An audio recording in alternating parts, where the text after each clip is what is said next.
रात के अंधेरे में एक भारतीय जनता पार्टी के नेता से लालू प्रसाद यादव की मुलाकात होती है। उसके बाद आज लालू प्रसाद यादव कहते हैं कि कांग्रेस पार्टी से गठबंधन जारी रहेगा और आगे यह भी बताते हैं कि नवंबर महीने में सोनिया गांधी के साथ मिलकर विपक्षी दलों की एक बैठक को भी आयोजित किया जाएगा। यहां कई सारी चीजें समझने वाली हैं।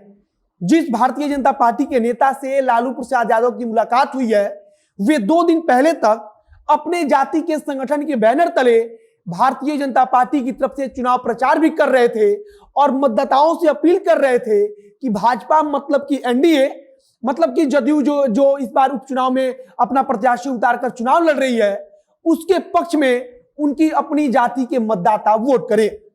शायद हो सकता है कि यह एक दोस्ताना मुलाकात हो, लेकिन जिस हिसाब से बिहार की राजनीति फिलहाल चल रही है, उसके कारण इसकी चर्चा बढ़ गई है। तेजस्वी यादव बार बार यह दावा कर रहे हैं कि जब उपचुनाव का परिणाम आएगा तो उसके बाद बिहार में वे सरकार भी बना लेंगे, लेकिन उनके पास संख्या बल बहुमत के पार नहीं होगा और इस संदर्भ में वे भारतीय जनता पार्टी के मध्य प्रदेश सरकार का उदाहरण देते हैं और कहते हैं कि वहां भी भाजपा के पास संख्या बल के हिसाब से बहुमत नहीं था, लेकिन फिर भी सरकार बनी।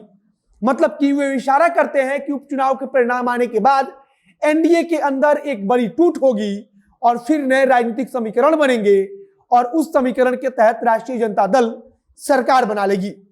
एक तरफ तेजस्वी यादव यह सब दावा करते हैं तो दूसरी तरफ लालू प्रसाद यादव बार बार कांग्रेस पार्टी से गठबंधन की बात करते हैं और सोनिया गांधी से उनकी बातचीत भी होती है, जो यह दर्शाता है कि राजद किसी भी कीमत पर महागठबंधन में टूट नहीं चाहती है। अब नमस्कार, मेरा नाम है मोहित कुमार सिंह और आप देख रहे हैं हमारा विशेष कार्यक्रम एक्सप्लेनर।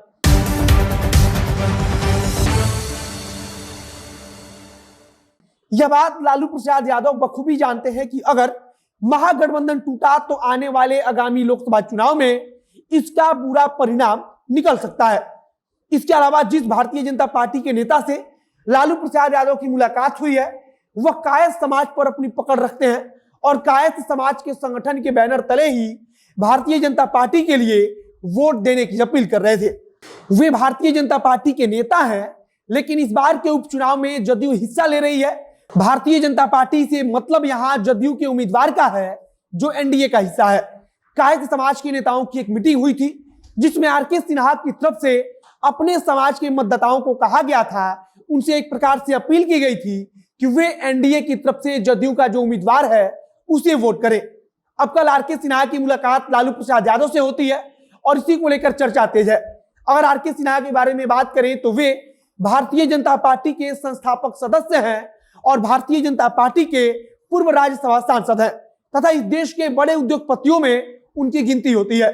उनका उद्योग जगत में भी अच्छा खासा नाम है, लेकिन पिछले कुछ समय से भारतीय जनता पार्टी में ऐसी खबर है कि उन्हें किनारे किया जा रहा है और ऐसी परिस्थिति में के बीच लालू प्रसाद यादव से मुलाकात कई सवालों को जन्म दे रहा है।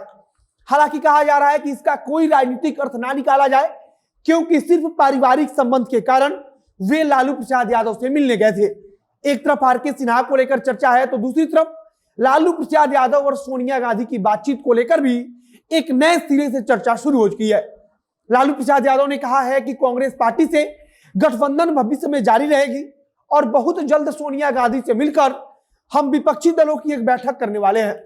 लालू प्रसाद यादव ने कहा है कि अभी से ही हमें 2024 के लोकसभा चुनाव के लिए एकजुट हो जाना है और सोनिया गांधी से भी इसी सिलसिले में बातचीत हुई है, जिसके बाद उन्होंने कहा कि विपक्षी दलों की एक बैठक बुलाई जाएगी और उसमें राष्ट्रीय जनता दल की तरफ से लालू यादव खुद शामिल होंगे।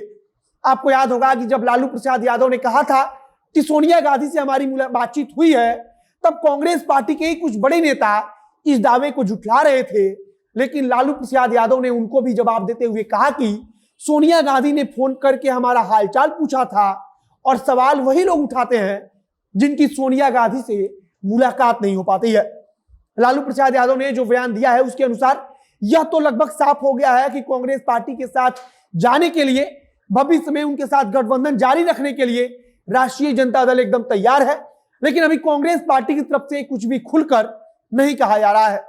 हालांकि कांग्रेस पार्टी इसमें पप्पू यादव को भी अपने पाले में खड़ा कर चुकी है और क्या राष्ट्रीय जनता दल पप्पू यादव को लेकर भी समझौता करेगी, यह एक बड़ा सवाल है। खबर तो यहां तक चल रही है कि पप्पू यादव बहुत जल्द कांग्रेस पार्टी में ही शामिल हो जाएंगे, लेकिन यह बात हर व्यक्ति जानता है कि पप्पू यादव को राष्ट्रीय जनता दल पसंद नहीं करती है। फिलहाल आगे लोगों की नजर कई सारी चीजों पर टिकी हुई है। देखना यह भी दिलचस्प होगा कि चुनाव परिणाम अगर राष्ट्रीय जनता दल के पक्ष में आता है तो फिर उसके बाद सरकार बनाने के लिए तेजस्वी यादव क्या हाथ पांव मारते हैं। इसके अलावा कांग्रेस पार्टी से गठबंधन को लेकर भविष्य में क्या रवैया रहता है और कांग्रेस पार्टी के नेता इस पर क्या बोलते हैं, इस पर भी अगर जो कुछ जानकारी आएगी उसे हम आप तक पहुंचाएंगे। आगे अब सबको इंतजार चुनाव परिणाम का है और परिणाम के बाद क्या कुछ स्थिति बनती है, इस पर भी हम आगे चर्चा करेंगे। लेकिन इस वीडियो को फिलहाल यही समाप्त करते हैं। वीडियो को शेयर कीजिए, फेसबुक पेज को लाइक कीजिए, अगर यूट्यूब पर देख रहे हो चैनल को सब्सक्राइब कर लीजिए। बाकी मिलते हैं फिर बहुत जल्द अगले वीडियो में। कैमरे के पीछे खड़े ओम प्रकाश और मैं मोहित कुमार सिंह। बहुत बहुत धन्यवाद।